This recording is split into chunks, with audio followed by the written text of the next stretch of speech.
Y las cámaras de Capital 21 visitaron una estancia infantil para conocer de viva voz qué piensan los padres y trabajadores de estos centros sobre el recorte presupuestal que deberán enfrentar.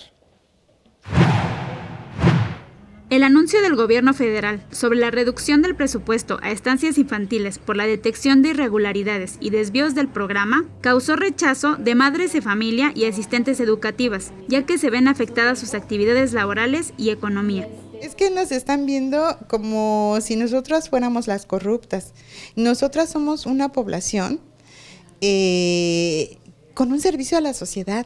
Sí, yo no tengo ni recibo los 4,000 millones de pesos ni los 2,000 millones de pesos y yo reparto como para que digan que nosotras somos las que tomamos el dinero y hacemos la corrupción. No. Reclamaron que la reducción del 50% del programa a 2,041 millones de pesos limita los gastos de las estancias infantiles para la comida de los niños, los materiales de trabajo, el personal de cocina, limpieza y los sueldos de las educadoras. Yo aquí pago renta, prácticamente todo se va en comida, en materiales para los niños, en reparaciones del mismo inmueble.